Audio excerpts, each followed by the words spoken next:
میں ایک جگہ ایک مسجد میں تھا. میں آپ کو ایک واقعہ سناتا ہوں. اور میں بیٹھا ہوا تھا انتظامی لوگوں کے ساتھ اور ہم بات کر رہے تھے کہ کیا کیا جا سکتا ہے. ایک بھائی آئے اور انہوں نے سنا تھا کہ میں عربی پڑھانا چاہتا ہوں. اور وہ خود عرب تھا، مصری تھا بیسکلی. اور اس نے یہ سنا تھا کہ میں عربی پڑھانا چاہتا ہوں. اور وہ کہتا ہے کہ تم عربی پڑھاؤ گے؟ میں نے کہا جی تھوڑی بہت. پھر اس نے کہا تم کہاں سے ہو؟ میں نے کہا میں پاکستان سے ہوں. تو اس نے کہا اچھا. اور اس نے اپنا رومال نکالا اور کہا اس پہ ذرا عربی کے حروف لکھ کے دکھاؤ. لیکن میں نے اس پہ انگلش کے الفابیٹس لکھ دیے.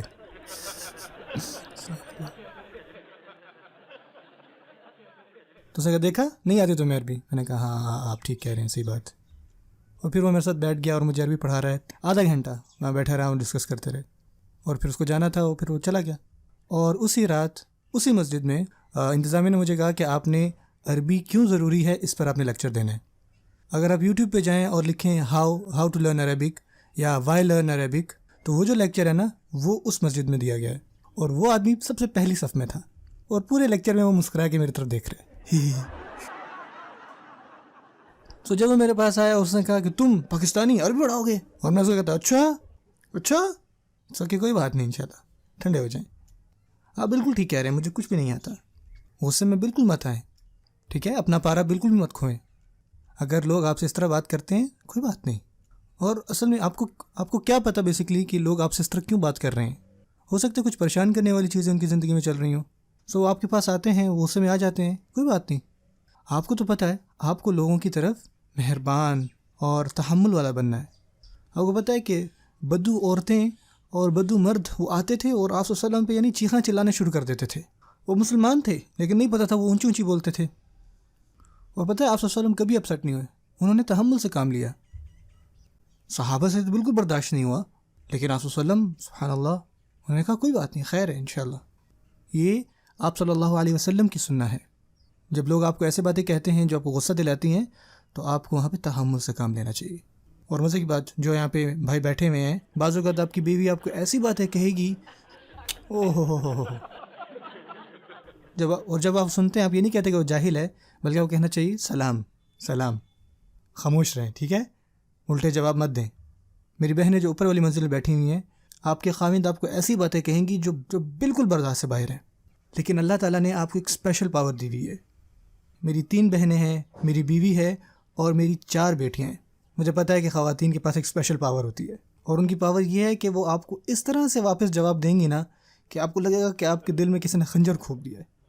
اور آپ کہتے ہو یار.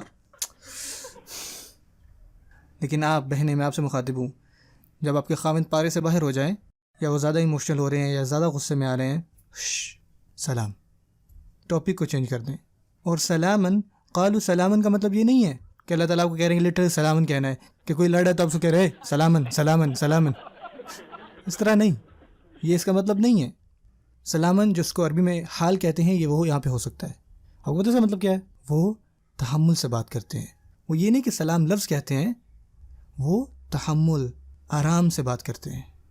وہ اس طرح سے بات کرتے ہیں جو معاملوں کو ٹھنڈا کر دیتا ہے، آپ کا غصہ دور کر دیتا ہے. مثال کے طور پہ ایک دفعہ میں مسجد میں سو رہا تھا. میں اعتکاف میں تھا اور مسجد میں سو رہا تھا. آپ کو پتہ ہے جب آپ سو رہے ہوتے تو آپ کو پتہ نہیں چلتا کہ آپ کی کس طرف کروٹ ہے. اور میں سو رہا تھا اور میری ایک دم آنکھ کھلی کیونکہ میرے پیٹ میں کسی نے لات ماری تھی. اور وہ انتہائی ایک بزرگ آدمی تھے ہمارے اس میں گیدرنگ میں، اور وہ پیچھے سے افغانی تھے اور وہ بھی وہاں پہ اعتکاف میں تھے. اور ان کو انگلش عربی کچھ بھی نہیں آتی تھی، وہ صرف پشتو بولتے تھے. اور میں ایک دم اٹھا یار اور میں دیکھ رہا ہوں ان کی طرف، اور انہوں نے کہا کہ قرآن. دراصل میری جو کمر تھی وہ قرآن مجید کو ہو رہی تھی، تو انہوں نے کہا آپ کی کمر قرآن کی طرف تھی، تو اس وجہ سے میں نے اس طرح اٹھایا آپ کو. اور میں وہاں پہ کھڑا ہو سکتا تھا کہ دیکھیں آپ مجھے آرام سے بھی اٹھا سکتے تھے، یار میں روزے سے ہوں اور آپ اوپر سے میرے پیٹ میں لات مار رہے ہیں. لیکن آپ کو پتہ میں نے کیا کیا؟ میں ان کے ساتھ وہاں پہ بیٹھ گیا آرام سے. میں نے ان کو کہا کیا میں آپ کو کچھ قرآن مجید سنا سکتا ہوں؟ آپ میری تھوڑی سی تجوید ٹھیک کر دیں. اور ہم ایک دوسرے سے سائن لینگویج میں بات کر رہے ہیں، اور میں نے ان کے سامنے قرآن مجید پڑھا اور ہم نے باتیں ڈسکس کی. آپ کو اپنے آپ کو تحمل سے رکھنا ہوگا، آپ کو اپنے آپ کو کنٹرول کرنا ہوگا. آپ کو ہر طرح کے لوگ ملیں گے، ہر طرح کی ذہنیت والے. آپ میں سے کچھ غصے والے باس کے ساتھ پھنسے ہوئے ہیں. انا للہ و انا الیہ راجعون.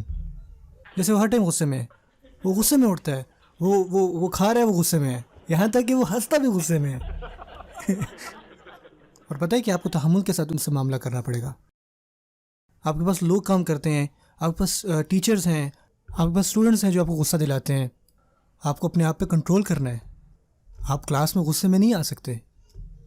آپ صلی اللہ علیہ وسلم نے فرمایا کہ انی بعثت معلما، میں ایک معلم بنا کے بھیجا گیا ہوں. وہ معلم بنا کے بھیجے گئے اور وہ لوگوں پر کبھی غصے پہ نہیں آئے. سبحان اللہ.